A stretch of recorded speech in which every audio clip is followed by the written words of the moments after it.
Welcome to Neer academy. তো আজকে তোমাদের ডাব্লিউপি রেজাল্ট আপডেট সম্পর্কে বলবো। যেটা জানা গেছে সেটা হলো তোমাদের যে রেজাল্ট কবে আসতে চলেছে।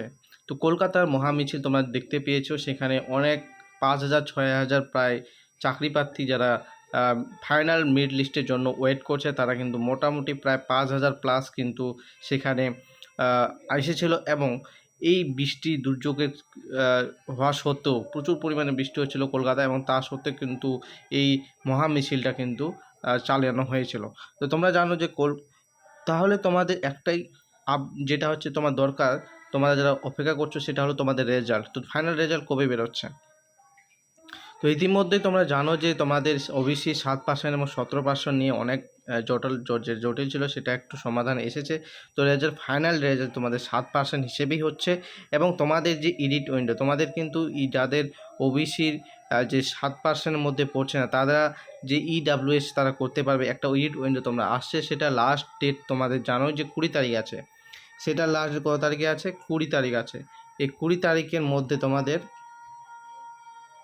20 তারিখের পরই কিন্তু তোমাদের একটা সুখবর আসতে চলেছে। এবং তোমরা জানোই যে তোমাদের যে আমাদের মাননীয় মুখ্যমন্ত্রী শুভেন্দু অধিকারী মহাশয় বলেছেন যে পুজোর আগেই পুলিশ নিয়োগ করাবে, ঠিক আছে।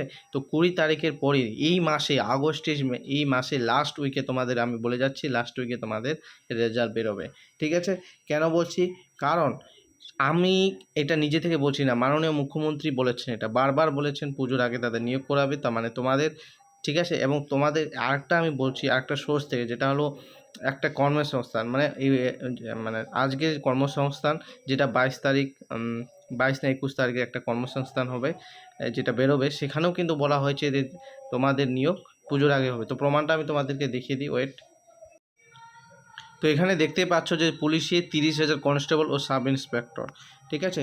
17,143 শূন্যপদে বিজ্ঞপ্তি বেরোবে, ঠিক আছে। নতুন বিজ্ঞপ্তি যারা ওয়েট করছো যে পুলিশ কনস্টেবল কবে বেরোবে, নতুন এসআই কবে বেরোবে, সমস্ত বেরোবে। তবে এই যে নিয়োগটা আছে, সেখান থেকে নিয়োগটা কিন্তু কমপ্লিট হলে, এদের ট্রেনিংয়ে চলে গেলে কিন্তু নতুন নোটিফিকেশন বেরোবে। এবং 12,000 শূন্যপদে নিয়োগ প্রক্রিয়া চলছে। এখানে দেখতে পারো যে পুজোর আগে রাজ্য পুলিশে প্রায় 12,000 কনস্টেবল ও সাব ইন্সপেক্টর নিয়োগ করা হবে।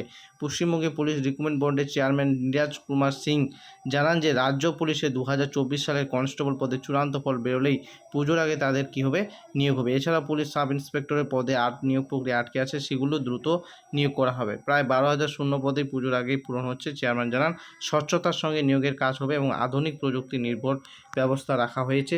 কোনো পরীক্ষার্থী চাইলেই তার উত্তরপত্র দেখার কি রাখবে, সুযোগ পাবেন ও পরে সন্তুষ্ট না হলে চ্যালেঞ্জও করতে পারবেন। আগামী দিনে আরও উন্নত প্রযুক্তির সাহায্য নেওয়া হবে। এবং চেয়ারম্যান আরও জানান জাস্ট ওয়েট, দেখো তারপর কি বলছে, 5-6 মাসের মধ্যে রাজ্য পুলিশ এবং কলকাতা পুলিশের কনস্টেবল পদে 15,703টি, সাব ইন্সপেক্টর সার্জেন্ট পদে 1,440টি, অর্থাৎ মোট 17,143 নতুন দরখাস্ত করে নেওয়া হবে। মানে নতুন এগুলো নিয়োগ করার পরেই কিন্তু নতুন দরখাস্ত হবে। এবং আমি আরেকটি আপডেট শুনছি, আমার নিয়ার বাই যেখানে পুলিশ ট্রেনিং হয় কনস্টেবলদের, ঠিক আছে, লেডি কনস্টেবল হয়, সেটা হলো আমাদের রায়গঞ্জ, ঠিক আছে, উত্তর দিনাজপুরের রায়গঞ্জ কসবাতে। সেখান থেকে একটা পুলিশ কনস্টেবলের মুখ থেকে, চেনা পরিচিত মুখ থেকে জানা গেছে যে যে ট্রেনিংয়ে যে তোমাদের যাবে ট্রেনিংয়ে, সেখানে কিন্তু পুরো ট্রেনিং সেন্টারে প্রচুর পরিমাণে কিছু হচ্ছে কাজ করছে, ঠিক আছে। এবং তাদের কাছেও একটা আপডেট আছে যে অবশ্যই এটা পুজোর আগেই তোমাদের রেজাল্ট পাবলিশ করবে এবং ট্রেনিংয়ে পাঠাবে। তাদের কাছেও কিন্তু একটা খবর আসছে, যেহেতু তাদের পুলিশ কনস্টেবল তারা ওখানে আছে এবং কসবা ব্যাটালিয়নে আছে, সেজন্য কিন্তু বোঝা যাচ্ছে যে অবশ্যই পুজোর আগে আসবে। এবং তোমাদের যদি রেজাল্ট পাবলিশ হয়, তোমরা তো জানোই 20 তারিখে লাস্ট আছে, এবং তোমাদের লাস্ট উইকে, ঠিক আছে, 25 থেকে 30 তারিখের মধ্যে তোমাদের কিন্তু রেজাল্ট চলে আসবে, ঠিক আছে। তো এই ছিল আজকের আপডেট। তো অবশ্যই তোমাদের এই আপডেটটি কেমন লাগলো, অবশ্যই তোমরা সুখবর এই শীঘ্রই পেয়ে যাচ্ছ। তো তোমরা কিন্তু রেডি হয়ে নাও, ঠিক আছে। তো আজকের মতো এটুকুই, পরের ভিডিওতে আবার দেখা হবে তোমাদের সাথে কোনো একটা আপডেট নিয়ে। তো শুভকামনা রইল তোমাদের সবার জন্য। জয় হিন্দ, বন্দে মাতরম।